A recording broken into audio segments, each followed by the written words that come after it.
Hello everyone, स्वागत है आपका मेरे यूट्यूब चैनल में। लास्ट वीडियो में मैंने आपसे कहा था कि हम इनकम टैक्स एक्ट 1961 की सेक्शन वाइज स्टडी करने जा रहे हैं और लास्ट वीडियो में मैंने आपको सेक्शन 27 एंड 231 भी करवाया था, उस पर भी हमने डिस्कस किया था। सेक्शन 2 हमारा डेफिनेशन के साथ डील करता था और बहुत सारी डेफिनेशन सेक्शन 2 में दे रखी है, पर हमने कहा था कि यहाँ पे हम 2 ही डेफिनेशन पढ़ेंगे, बाकी चीजें हम जब किसी सेक्शन के साथ किसी डेफिनेशन का लिंक आएगा तो वहां पे मैं डिस्कस करूंगा आपके साथ उस डेफिनेशन को। तो आज हम शुरू कर रहे हैं सेक्शन 3।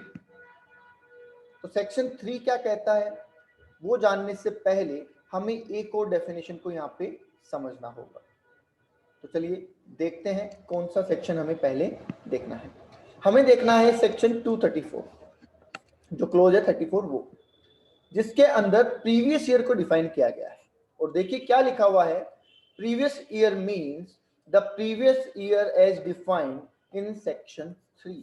मतलब प्रीवियस ईयर का मतलब वो है जो सेक्शन 3 में लिखा हुआ है, ऐसा ये बोल रहे हैं।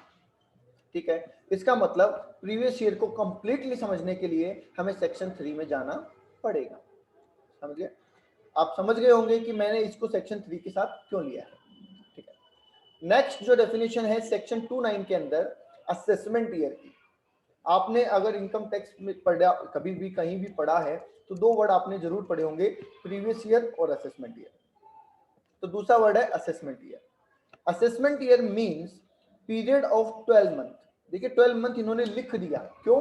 क्योंकि असेसमेंट ईयर कभी भी 12 मंथ से कम का नहीं होता है, ना ज्यादा का होता है। Commencing on the first day of April every year, हर साल 1 अप्रैल से स्टार्ट होने वाला और 12 महीने का पीरियड है जिसे हम असेसमेंट ईयर कहते हैं। ठीक, पहले मैं ये पूरा रीड करवा देता हूं आपको, फिर मैं इसकी डेफिनेशन से कुछ एग्जांपल बना के भी आपको बताऊंगा। अब आ जाइए सेक्शन 3 के ऊपर, जिसमें प्रीवियस ईयर को एक्चुअली डिफाइन किया हुआ है। क्या लिखा है? For the purpose of this act, मतलब कि income tax act, previous year mean the financial year, ध्यान से सुनना, immediately preceding the assessment year. Assessment year से जस्ट पहले का जो साल होता है उसे हम क्या कहते हैं? प्रीवियस ईयर कहते हैं। ऐसा इन्होंने डिफाइन किया है। इसका मतलब ये समझने के लिए हमें दोनों को साथ साथ समझना होगा। ठीक है, तो देखिए क्या है। देखिए 1 साल में हम इनकम अर्न करते हैं और 1 साल में हम उसका टैक्स कैलकुलेट करते हैं। ठीक है, तो क्या हम ऐसा कह सकते हैं कि प्रीवियस ईयर का मतलब year in which income calculated, हाँ इनकम अर्न ऐसा लिख लेते हैं। Year in which income earn, जिस साल हम इनकम कमाते हैं वो प्रीवियस ईयर है, और इस प्रीवियस ईयर की जो इनकम होगी वो कैलकुलेट करेंगे हम असेसमेंट ईयर में। तो इसको लिख देते हैं year in which tax calculated for previous year. ठीक है, जिस साल इनकम अर्न करते हैं वो प्रीवियस ईयर है और जिस साल उसकी इनकम कैलकुलेट करते हैं वो असेसमेंट ईयर है।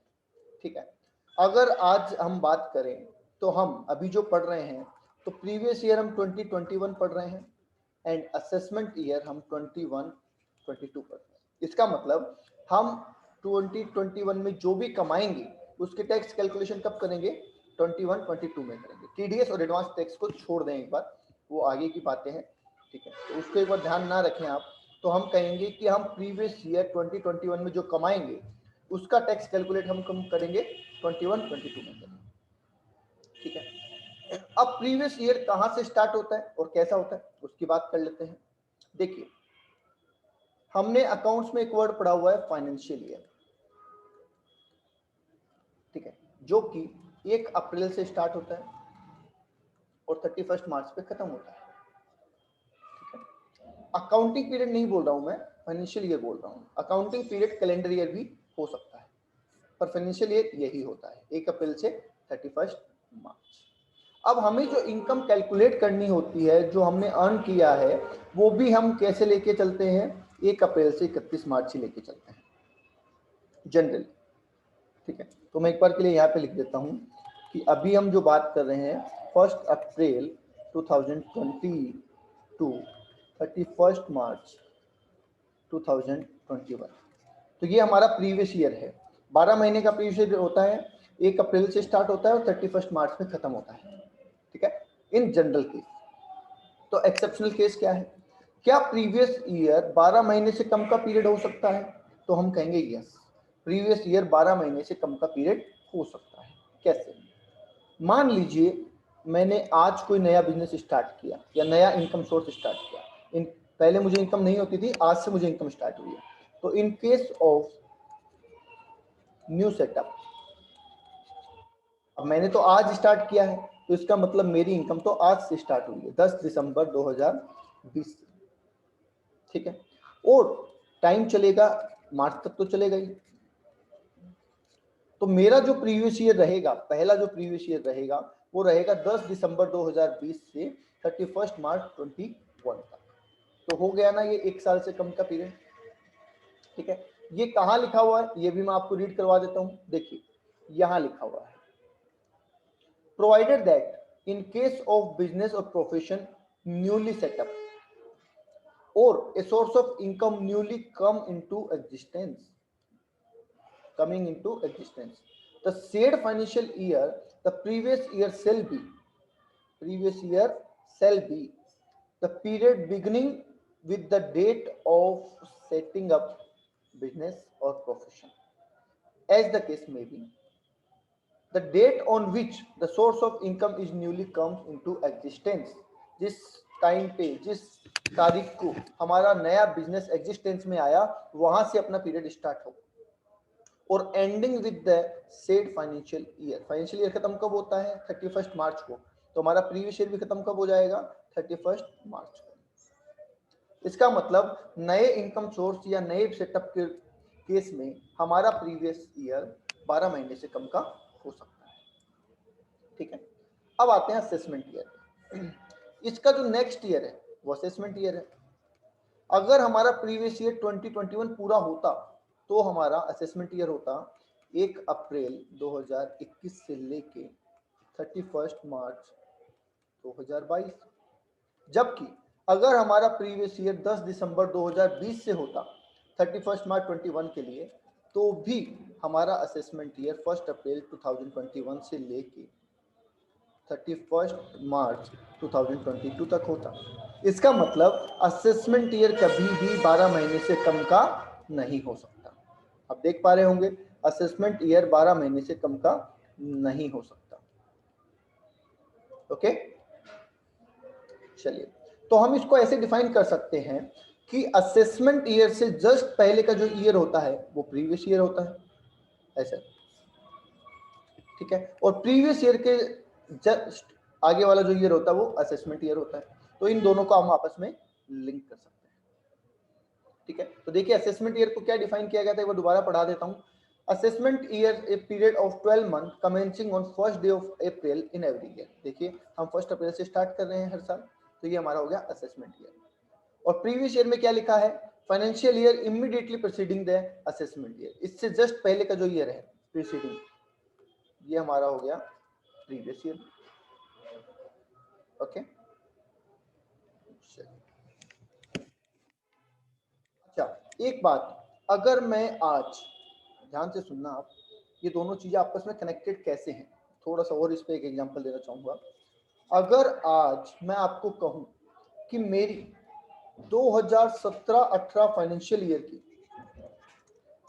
ईयर 2017-18 की इनकम निकाल के दो। ध्यान से सुनना, अगर मैं आपसे कहूं कि मेरी 2017-18 फाइनेंशियल ईयर की इनकम निकाल के दो, तो आप प्रीवियस ईयर क्या कहेंगे? प्रीवियस ईयर भी रहेगा मेरा 17-18, क्योंकि 17-18 की इनकम निकाल दी है। ठीक है, और असेसमेंट ईयर हो जाएगा मेरा 2018-19, इससे जस्ट नेक्स्ट। ठीक है, या कहें कि असेसमेंट ईयर से जस्ट प्रीवियस क्या होता है, प्रीवियस ईयर होता है। ठीक है। कई स्टूडेंट होते हैं वो क्या समझ लेते हैं कि सर जिस साल इनकम कमाते हैं, ठीक है, जिस साल हम इनकम कमाते हैं उस साल को तो हम प्रीवियस ईयर कहते हैं, और उसके बाद जिस साल में इनकम कैलकुलेट करते हैं उस साल को हम असेसमेंट ईयर कहते हैं। ये वैसे कुछ हद तक ठीक है, पर मान लो 17-18 की कैलकुलेशन मैं आज कर रहा हूँ तो फिर वो ये सोचना कि आज असेसमेंट ईयर है वो गलत हो जाएगा। असेसमेंट ईयर उससे अटैच ही रहता है हमेशा। असेसमेंट ईयर से पहले वाला ईयर प्रीवियस ईयर, और प्रीवियस ईयर के अगला ईयर असेसमेंट ईयर। तो अगर मैं आज 2020-21 में बैठ के, अगर आज मैं 2020-21 में बैठ के भी 17-18 की इनकम कैलकुलेट कर रहा हूं तो 17-18 is the previous year and 18-19 is assessment year.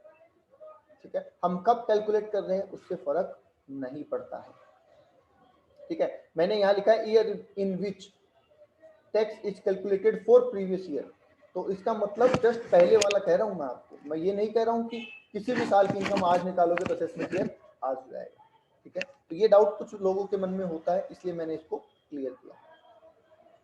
Okay, चलिए, आई होप आपके फायदेमंद रहा होगा ये वीडियो, आपको कुछ समझ में आया होगा। अगर अच्छा लगा हो तो लाइक कर देना। आज के लिए इतना ही, थैंक यू। आगे मिलेंगे नेक्स्ट सेक्शन 4 के साथ।